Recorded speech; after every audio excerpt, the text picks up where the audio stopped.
What is time? You live inside it every moment. You cannot step outside it. And yet, when you try to say what time is, the words dissolve. St. Augustine wrote in the 4th century, "What then is time? If no one asks me, I know what it is.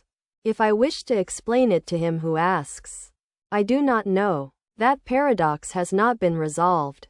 It has deepened. In 1908, the philosopher J.M.E. McTaggart proposed the most influential analysis of time ever written. He identified two distinct ways of ordering events in time. The B-series orders events by permanent relations.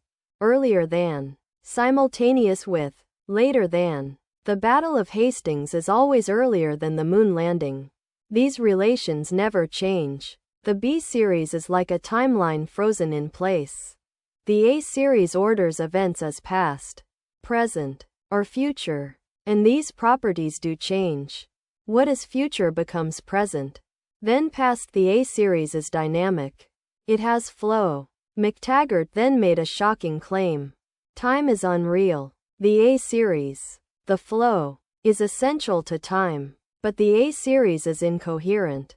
Every event must be past, present, and future. That is a contradiction. Therefore time itself is contradictory and unreal. Most of us feel that only the present moment exists. The past is gone. The future has not arrived. This view is called Presentism.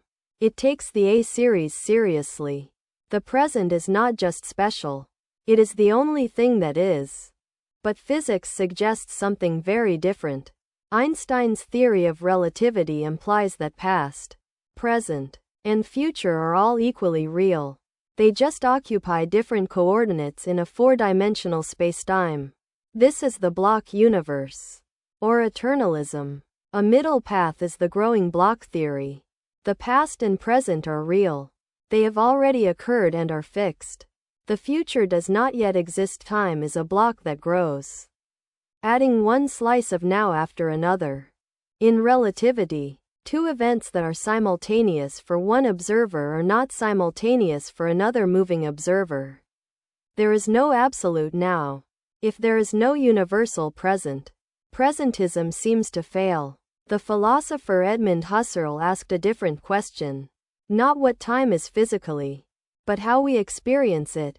Even a single moment of hearing a melody involves retention, the just heard note, and protention, anticipation of the next. Our consciousness is always stretched across time. Einstein showed that time is not absolute. Clocks run slower at high speeds and near massive objects. This is not an illusion. It is measured precisely by GPS satellites, which must correct for relativistic time dilation every day. The fundamental equations of physics are time-symmetric. They work equally well forwards and backwards. And yet time clearly has a direction. The arrow of time points from past to future, driven by entropy, the tendency of systems to move from order to disorder. Time is not a river flowing past a stationary U, because that would require a second dimension of time for the river to flow in. Time is not an illusion. Your experience is real, even if its metaphysical nature is debated. We know more about time than Augustine did. We can measure it to nanosecond precision.